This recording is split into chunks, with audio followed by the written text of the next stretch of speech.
clé du réveil. Alors je ne sais pas si pour vous c'est une clé, mais bibliquement c'est une clé. Être persécuté, c'est normal. Je ne sais pas pour vous, comme ce que vous en pensez. Celui qui veut vivre pieusement en Jésus-Christ, la Bible nous dit, il sera persécuté. Il y a une persécution qui a. Lorsqu'on dérange le diable, eh bien le diable il n'aime pas être dérangé. Et lorsqu'on le dérange dans ses plans, dans ses projets de destruction, eh bien il nous fait la guerre. Tant qu'on ne le dérange pas, il n'y a pas de problème. Il nous laisse tranquilles. Et on a l'impression de vivre une vie chrétienne épanouie. Ah, j'ai pas de combat, j'ai pas de lutte. Eh bien, mon frère, ma soeur, ça veut dire que tu es mort. Mais pas mort spirituellement, hein, mais que tu es mort, voilà, tu es sans vie, y a un arbre mort. La Bible parle d'arbre 2 fois mort, hein, c'est incroyable. Hein. Alors je crois que si on veut vivre pieusement Jésus-Christ, si on veut vraiment servir le Maître, alors le servir, ça veut dire renoncer à certaines choses que parfois nous estimons légitimes. Jésus a dit, si quelqu'un veut me suivre, qu'est-ce qu'il faut qu'il fasse? Qu'il renonce à lui-même. Ah, renoncer à soi-même. Je crois que déjà là, on va se faire des ennemis. Hein. Là déjà, je crois qu'on va être persécuté. Pas par ceux du dehors, par ceux du dedans. Renoncer à soi-même, renoncer à ses privilèges, renoncer à ce que nous mettons en premier. Moi, je ci, moi, cela, etc. Moi, je. Renoncer au moi-je. Dire, Seigneur, qu'est-ce que tu en penses? Qu'est-ce que toi tu veux? Qu'est-ce que tu désires? Seigneur, qu'est-ce que tu en penses? Quelle est ta volonté, Seigneur? Alors, être persécuté, c'est accepter que le Seigneur y conduise nos pas, qu'il nous dirige. Et comme le Seigneur nous le demande, lorsqu'on commence à rendre témoignage de lui, parce que c'est obéir que rendre témoignage de ce que le Seigneur a fait dans notre vie, eh bien on voit qu'il y a une opposition qui est là. Une opposition qui est là. Et la Bible nous invite à répondre à cette opposition-là, non pas avec de l'agressivité, mais avec de l'amour. Dieu nous invite à répondre à l'agressivité, à la méchanceté, avec de l'amour. Et la Bible nous dit que l'amour triomphe de tout. L'amour triomphe de tout. Et lorsqu'on aime, eh bien non seulement on apporte à ceux qui nous entourent des choses, mais nous-mêmes on vit des choses. Lorsqu'on aime, lorsqu'on met l'amour en premier dans notre vie. Tu aimeras le Seigneur ton Dieu, mais il y en a un autre commandement qui est égal. Alors, des fois on dit, ouais, moi j'aime le Seigneur, mais l'autre, voilà. Hein? Comme disait Gilles, aimer les uns ça va, c'est surtout les autres qui sont plus difficiles à aimer. Voilà. Et je crois qu'il nous faut aimer notre prochain, c'est égal à aimer Dieu de tout notre cœur. Et je crois que si on aime notre prochain, bien déjà, on veut son bien, on veut bénir. Comme on prie pour notre pays, Dieu nous a appelés, c'est dans l'Écriture, il nous a appelés à bénir. Seigneur, je bénis mon pays, je bénis mes frères et sœurs, je bénis la ville au nom de... Parce qu'on a un pouvoir de bénir. C'est ce que dit l'Écriture, je n'invente pas. Il y en a qui vont dire, mais non, il n'y a que Dieu qui peut bénir. Non, non, tu peux bénir. Bénir, c'est dire du bien. C'est dire du bien, bénir. C'est annoncer des bonnes choses. C'est encourager. C'est édifier. C'est consoler. Et lorsque vous faites cela, c'est comme si que vous étiez prophète de Dieu. Parce que vous annoncez, vous proclamez la bénédiction. Lorsqu'on fait cela, on proclame l'œuvre de la croix, le tout accompli à la croix. Vous savez, le diable, il aimerait nous faire croire qu'il a encore un pouvoir. Et c'est à nous de démontrer qu'il n'a plus de pouvoir, qu'il a été défait de son pouvoir. Alors c'est à nous de bénir. La bénédiction doit triompher. Je bénis mon prochain. Le Seigneur va te bénir, mon ami. Vous savez, Jésus, il a béni les gens les plus terribles. Parce qu'il a guéri, il n'a pas demandé aux personnes leur curriculum vitae avant de les guérir. Dieu est bon. Dieu veut manifester sa grâce. Il manifeste ses compassions. Il manifeste sa miséricorde. Dieu est bon. Et il désire que nous proclamions cet amour. Le Seigneur l'a dit dans Jean 3,16, Dieu a tant aimé le monde. Dieu, il aime le monde. Pourquoi est-ce que nous ne l'aimerions pas? Et le monde, c'est d'abord celui qui est à côté de moi, avant d'être celui qui est au bout de la terre. D'abord, j'aime celui qui est à côté de moi et j'élargis. Déjà, dans les membres, des fois, les membres de la famille, c'est des fois difficile d'aimer des membres de sa famille. Alors imaginez, aimer des étrangers. Aimer l'étranger. D'ailleurs, la Bible nous dit, j'étais étranger et vous m'avez... Voilà. Prendre soin de l'étranger, c'est aussi ce que la parole de Dieu nous enseigne. Prendre soin des gens qui nous entourent, les bénir, les bénir. J'étais réjoui cet après-midi, j'étais visiter un frère et il me disait qu'il avait une amie. Bon, déjà sa femme s'est présentée aux élections, elle est devenue maire du village où ils habitaient. Et puis l'ancienne mairesse du village où ils habitaient, qui était leur amie, une amie, est devenue sénateur. Donc ça fait qu'elles évangélisent cette sénatrice. Et je crois que on voit comment Dieu y travaille, mais il ne peut pas travailler sans nous. Il ne peut pas travailler sans nous. Dieu va agir au travers de nous. Alors c'est bien de bénir les sénateurs, de bénir les députés, de bénir ceux qui nous entourent, mais aussi, il nous faut aussi faire une démarche de foi et de leur rendre témoignage. Alors il me disait cet après-midi, on a prévu d'aller en Espagne, et on va amener la sénatrice avec nous, bien sûr avec son mari, et puis on va partager ensemble. Ils ont l'habitude de passer du temps ensemble. Il lui a déjà présenté donc celui qui est au CNEF, qui s'occupe de l'aumônerie au niveau de la Chambre des députés, aussi au niveau de la Chambre des sénateurs. Et je crois que c'est important vraiment de créer des relations et puis de bénir. Je ne sais pas de quel parti elle est, mais peu importe. Ce qui est important, c'est qu'elle soit du parti de Dieu, qu'elle lui appartienne. Parce que si son cœur est changé, elle va dire des choses qui glorifient Dieu. Elle va dire des bonnes choses qui honorent le Seigneur. Quand on aime Dieu, bien on cherche en premier, c'est sa volonté, Seigneur, qu'est-ce que tu veux que je fasse? Peu importe le rang. Et je bénis le frère parce qu'il est chef d'entreprise et il me disait qu'il aidait beaucoup les gens, et surtout les gens qui sont démunis. Il a un grand cœur pour les gens qui ont des difficultés. Et je crois que c'est quelque chose qu'il a en lui parce que dès l'enfance, Dieu l'a guéri d'une maladie dans laquelle il devait mourir. Et il est reconnaissant envers le Seigneur de l'avoir tiré de là. Et par la suite, il a rencontré Jésus. Il a rencontré Jésus. Et depuis, bien, c'est quelqu'un qui s'est attaché à Dieu de tout son cœur et avec ce désir d'être un témoin. Est-ce que tu es un témoin? Si tu veux être un témoin du Seigneur, bien sache que tu seras persécuté. Dans Actes au chapitre 4, versets 29 à 34, il nous est dit, maintenant, Seigneur, vois comme il nous menace. Peut-être on vous a menacé d'expulsion, peut-être dans votre travail, peut-être ailleurs, dans d'autres choses. Et peut-être cette prière-là correspond un petit peu à ce que vous vivez. On m'a menacé. Vous savez, le diable, il essaie de nous menacer. Vous savez, c'est comme si vous étiez dans une pièce toute noire, vous entendiez des grognements, et puis là, c'est le diable qui essaye de vous faire peur. Mais dès que vous allumez la lumière c'est Jésus, c'est l'action du Saint-Esprit. Dès que vous mettez la lumière, qu'est-ce que vous voyez? Une petite souris avec un mégaphone. Voilà, c'est ça, l'ennemi de nos âmes. Il a été dépouillé, nous dit l'Écriture. Est-ce que tu le crois qu'il a été dépouillé? Il a été dépouillé, alléluia. Et je crois qu'il nous faut aller de l'avant et prendre l'offensive, d'arrêter de se soumettre à l'action des démons, mais c'est à nous de prendre l'offensive. Dieu nous a appelés à être la tête et non la queue, alléluia. Il nous invite à monter sur les hauteurs, et comme j'ai dit à Evan, là, en venant de Troyes, de Versailles, enfin, j'ai dit on est monté, on est arrivé par l'autre côté, bon c'est enregistré, mais c'est pas grave. J'ai dit là-haut, là, il y a une statue là, qui domine. Je dis il faudra qu'on soit un coup, on soit là-haut, puis qu'on ordonne à l'ennemi de lâcher prise, au nom de Jésus.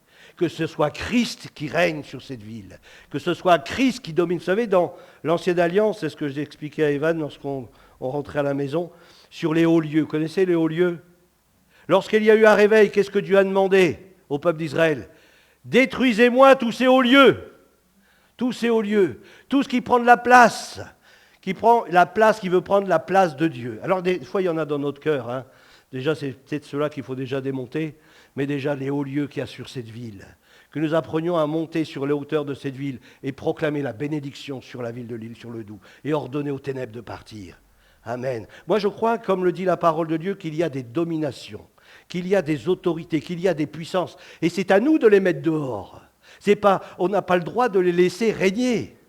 On n'a pas le droit de leur laisser de la place. C'est comme si dans votre maison, vous laissiez les démons rentrer. Mais non, vous avez l'autorité pour les mettre dehors. Et ne demandez pas à Jésus de les mettre dehors, parce qu'il nous a donné l'autorité pour le faire. Je vous ai donné l'autorité pour marcher sur toute la puissance de l'ennemi. Voici les signes qui accompagneront ceux qui auront cru. En mon nom, ils imposeront leurs mains aux malades, mais ils chasseront aussi les démons. Y a-t-il longtemps que tu as chassé des démons? Eh bien, apprends à chasser des démons. Tu ne les vois pas, mais ils sont là, quelque part. Alors parfois, bien le Seigneur, il t'ouvre les yeux pour te montrer où ils sont. Puis là, tu prends autorité au nom de Jésus. Maintenant, tu lâches prise. Vous savez, moi, ça m'est arrivé dans mon travail, de travailler avec quelqu'un qui avait de la haine contre Dieu. Et du fait qu'il avait de la haine contre Dieu, c'est pas possible, ça ne peut pas être normal. Ça doit être sûrement anormal. Quelque part, il y a quelqu'un qui le pousse.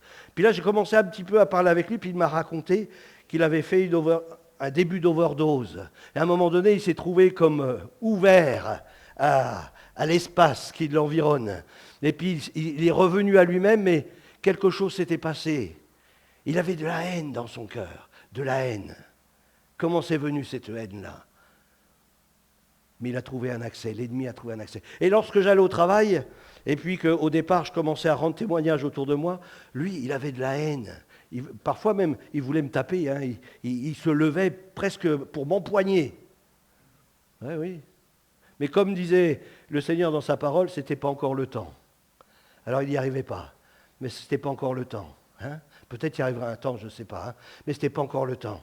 Et puis là, je me suis dit, il y a quelque chose à faire. Il y a quelque chose à faire. Je priais Dieu de le toucher, lui. Seigneur, touche son cœur. Mais à un moment donné, j'ai commencé à prier différemment. J'ai commencé à lier les puissances qui l'animent. J'ai commencé à lier les démons qui l'animent.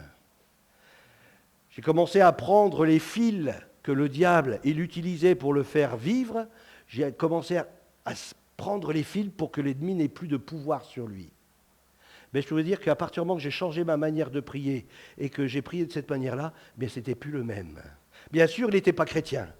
Bien sûr, ça ne l'a pas amené à la foi. Mais au moins, ça m'a tranquillisé. Hein. Parce que j'ai lié les démons, et les démons, lorsque j'étais là, eh bien, ils ne bougeaient pas. Ils restaient tranquilles. Et je crois qu'on a une autorité à exercer dans la foi. Alors parfois, on se plaint d'une personne qui n'est pas sympa, qui est à côté de nous, mais sache qu'il y a des démons derrière. Alors c'est à toi de lier ces puissances de ténèbres. Et quand tu lis ces puissances de ténèbres, à ce moment-là, tu peux lui parler du Seigneur Jésus. Parce qu'il n'y a pas quelqu'un derrière en train de l'asticoter pour l'amener à être violent, aussi bien dans ses paroles que dans ses actions. Apprenons à combattre le bon combat et à utiliser les armes que Dieu nous a données. Alors nous, on met les armes au placard, puis on dit, Seigneur, c'est à toi de faire. Mais non, je t'ai donné les armes. Je t'ai donné l'épée de l'esprit qui est la parole de Dieu. Qu'est-ce que tu en fais? Je t'ai donné le bouclier de la foi. Qu'est-ce que tu fais de ce bouclier? Je t'ai donné tout ce dont tu as besoin pour remporter des victoires. Parce que Christ a déjà remporté la grande victoire. Tu as juste à dénicher ce que l'ennemi est en train de faire et puis lui dire maintenant tu t'en vas. Paf! Tu n'as aucun droit, tu n'as aucun pouvoir, tu n'as aucune puissance au nom de Jésus. Alléluia. Vous savez, lorsqu'on était à Versailles, il y a l'homme de Dieu, donc lorsqu'il a prêché à la fin, il a fait un appel.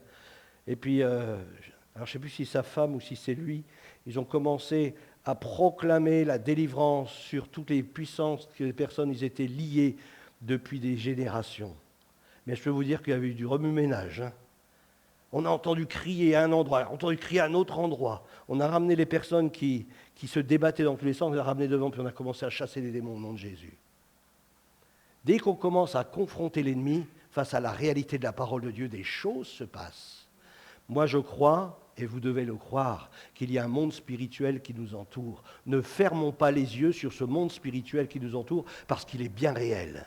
Alors parfois, il se déguise en ange de lumière, mais c'est à nous de le démasquer, au nom de Jésus, et de lui dire, maintenant tu reprends ta place, c'est-à-dire dehors, au nom de Jésus-Christ. Tu n'as aucun droit, n'a aucune puissance. À la croix du calvaire, Christ t'a dépouillé. Il t'a dépouillé. Alléluia. Béni soit Dieu. Alors il nous a dit, un homme nommé Ananias. C'est ça hein, c'était ça? Je ne me souviens plus. Non, c'était pas celui-là. Là, j'ai appuyé sans faire exprès. Là. Maintenant, Seigneur, vois comme il nous menace. Voilà, c'est ça, je me souviens. Et donne à tes serviteurs la force d'annoncer la parole avec une pleine assurance. Donne à tes serviteurs la force d'annoncer. C'est-à-dire que malgré l'opposition, malgré la difficulté, Seigneur, j'ai besoin de ta force. Est-ce que le Seigneur a été à leur place? Non. Il leur a donné le Saint-Esprit. Lisez le texte. Hein. Seigneur, donne-moi la force. Ça, c'est un peu l'Église un peu d'aujourd'hui. Seigneur, on n'a pas de force, on est sans force. Donne-moi la force d'annoncer la parole avec une pleine assurance. Étends ta main, Seigneur, fais les choses. Voilà, fais tes choses, c'est toi qui dois faire. Qu'il se produisent des guérisons. Voilà, c'est toi qui fais, Seigneur. Des miracles, d'autres signes, etc. Quand ils eurent prié, qu'est-ce qui s'est passé? Le lieu où ils étaient assemblés, il trembla. Et ils furent tous remplis du Saint-Esprit. Et ils furent tous remplis du Saint-Esprit. Ce n'est pas à Dieu de faire, c'est à toi de faire. Il t'a donné l'Esprit pour que tu puisses obéir et faire ce que Dieu te demande, ce que Dieu nous demande. Alors qu'est-ce qui s'est passé lorsqu'ils ont reçu? Parce qu'ils avaient déjà reçu le jour de la Pentecôte. Mais je ne sais pas, peut-être que la pompe, elle s'est peut-être vidée entre-temps. Hein?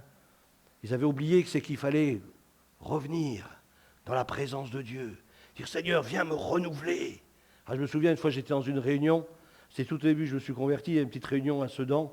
Il y avait les gens de Charleville qui étaient là, enfin quelques-uns. Et puis j'étais assis là. Et puis j'écoutais le prédicateur.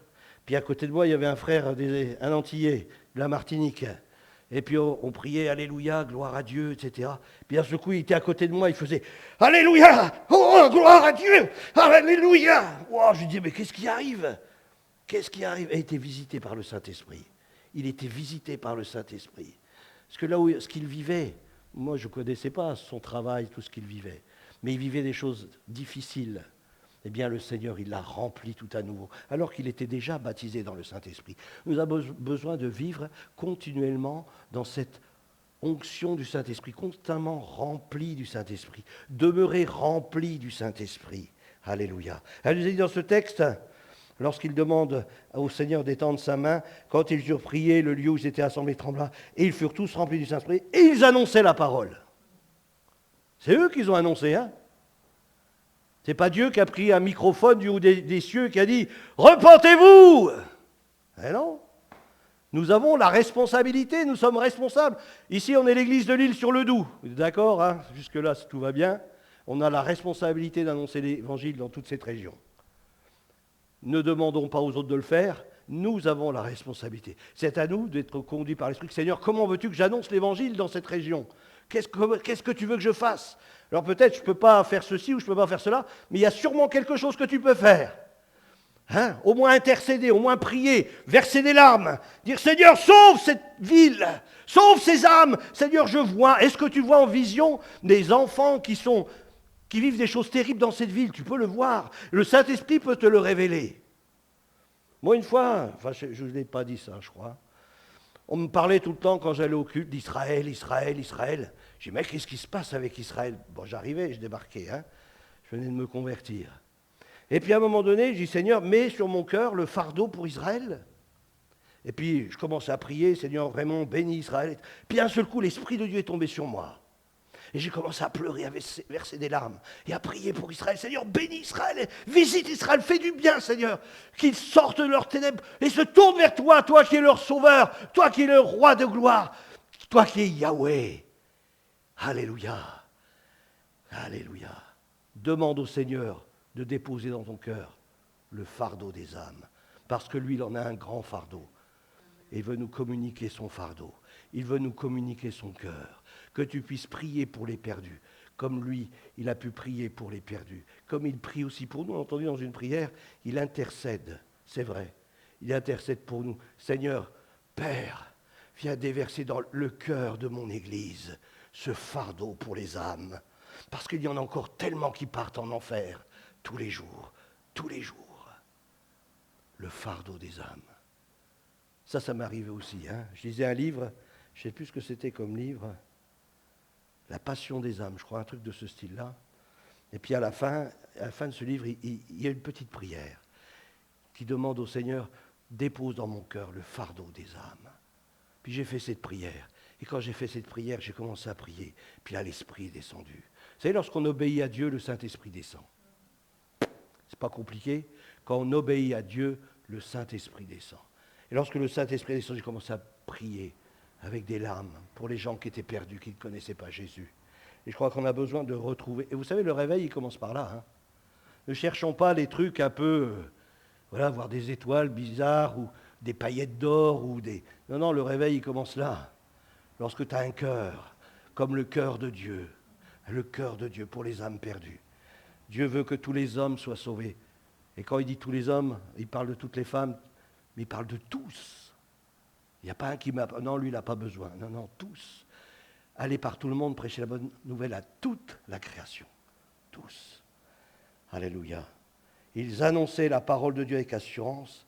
La multitude de ceux qui avaient cru n'était qu'un cœur, qu'une âme, qu'un cœur, qu'une âme. L'âme nous parle des émotions, des sentiments.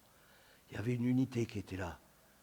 Si nous voulons voir Dieu souffler, si on veut voir la puissance de Dieu agir, un cœur, une âme, une communion, une intimité les uns avec les autres, branchés sur la même longueur d'onde, le salut pour notre pays, le salut pour notre région, le salut pour nos familles. Alléluia. Nul ne disait que ses biens lui appartiennent en propre, mais tout était commun entre eux. Les apôtres rendraient avec beaucoup de force témoignage de la résurrection du Seigneur Jésus, et une grande grâce demeurait sur eux tous, car il n'y avait parmi eux aucun indigent. La grâce de Dieu qui accompagne le peuple de Dieu. Alors bien sûr, il y a eu, comme au début du verset, on a pu le lire, au début de ce texte, il y a eu de la persécution, mais peu importe. Comme on dit dans la vie, il faut savoir ce que l'on veut faire.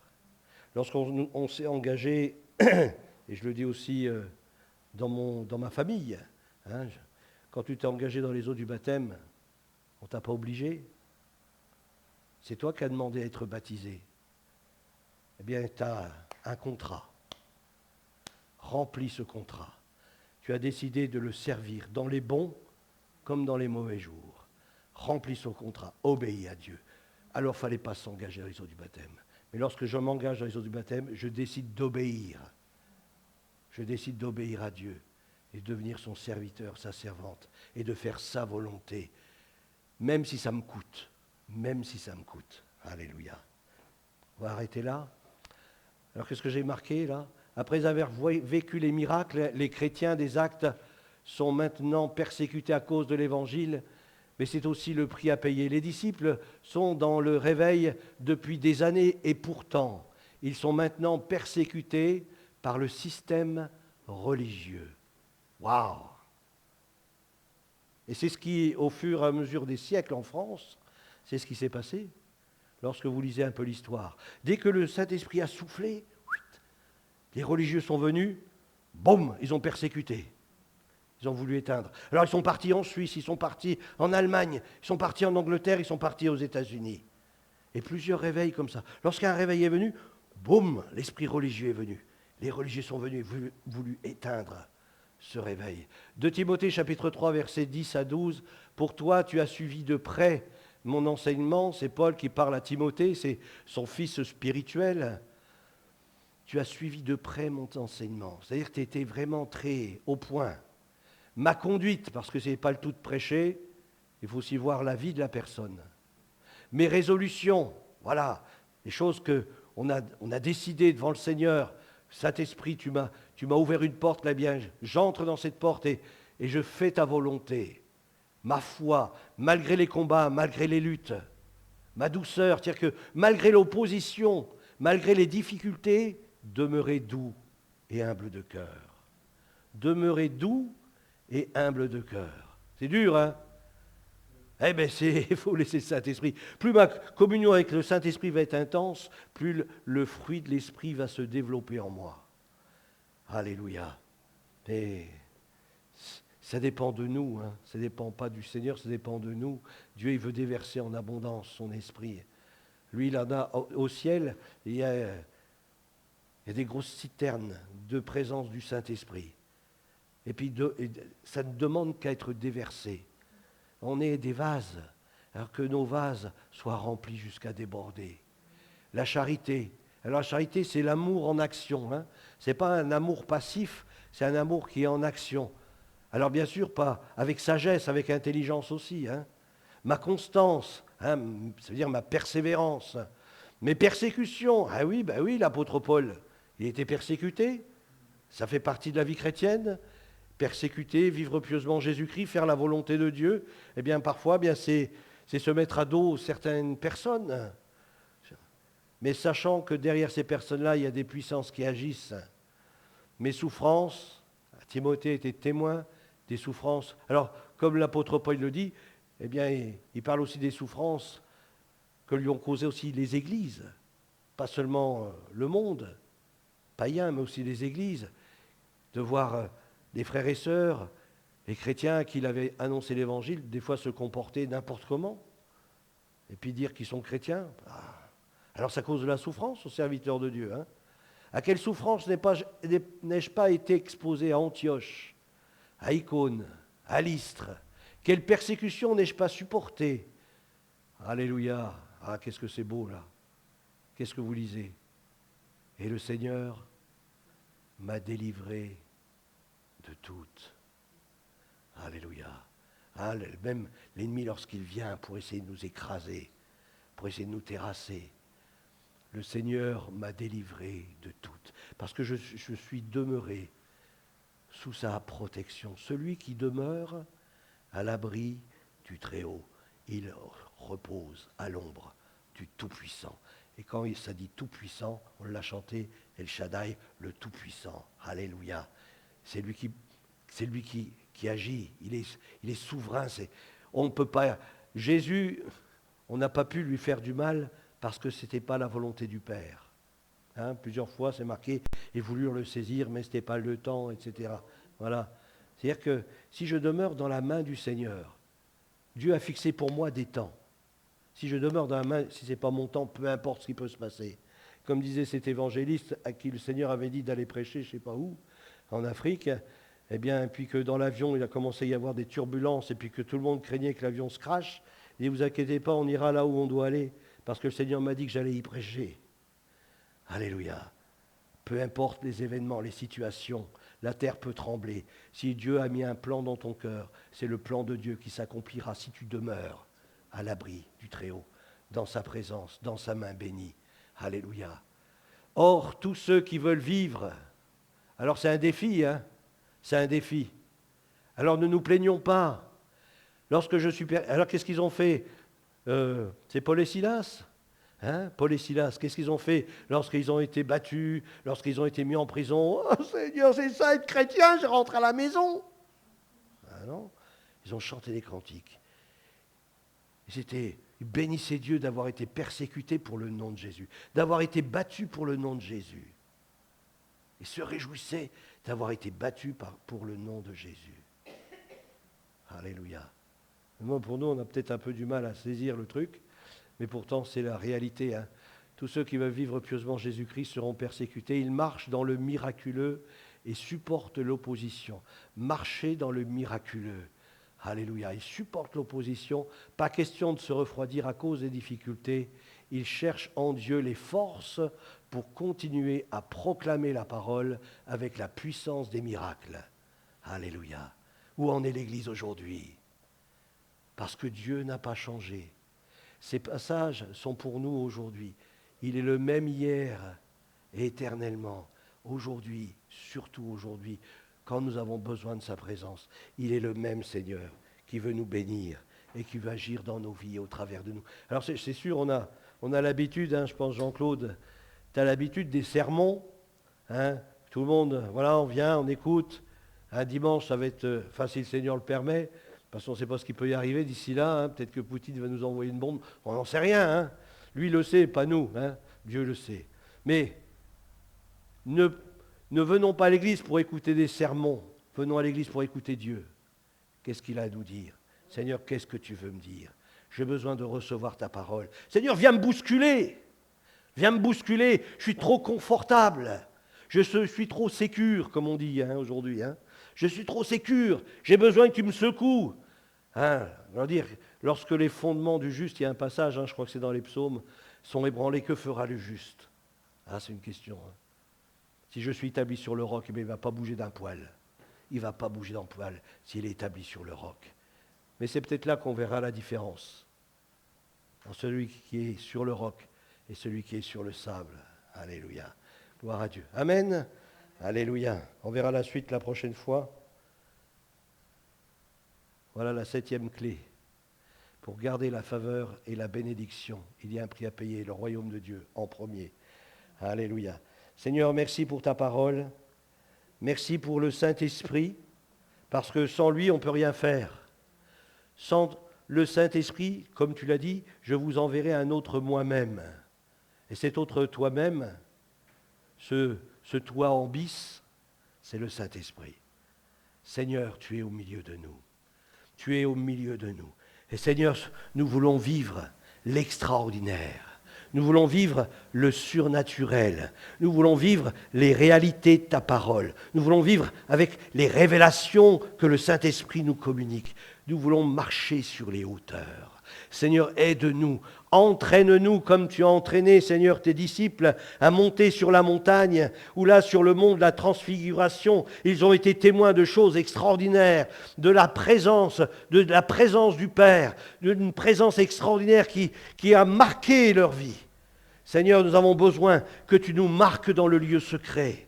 Que dans le lieu secret, nous puissions recevoir une marque de ta part, un sceau de ta part, un renouvellement dont nous avons besoin, une visitation d'en haut, que notre chambre devienne... Il y ait une odeur qui se répande dans notre chambre, dans notre lieu de prière, dans notre war room, qu'il y ait cette bonne odeur de Christ, que ce ne soit pas simplement un lieu où je prie, mais un lieu où, Seigneur, tu es présent. Un lieu où, Seigneur, je te rencontre. Un lieu où je reçois de toi la parole, le conseil, où je reçois de toi les directives dont j'ai besoin. Seigneur, merci de nous visiter, Seigneur. De bénir notre frère Bernard lorsqu'il nous apportera, Seigneur, ta parole. Remplis-le puissamment de ton Saint-Esprit. Donne-lui de parler avec une pleine assurance. Seigneur, viens secouer. Viens, Seigneur. Viens nous cribler, Seigneur. Viens, Seigneur, nous dépouiller de ce qui nous encombre pour pouvoir te servir d'une manière efficace. Seigneur, tu n'as pas fait de nous des chenilles, mais tu as fait de nous des papillons. Notre destinée, c'est le ciel. C'est ton royaume. Seigneur, fais-nous sortir de nos cocons, Seigneur, spirituels. Fais-nous sortir de ce qui nous empêche de vivre la vraie liberté et de voir les choses comme toi tu les vois. Toi, tu les vois d'en haut. Aide-nous à les voir d'en haut, Seigneur.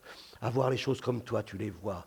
Père, que ta volonté s'accomplisse dans chacune de nos vies et que tu sois glorifié au nom de Jésus-Christ. Que ta grâce, ta paix repose sur chacun d'entre nous.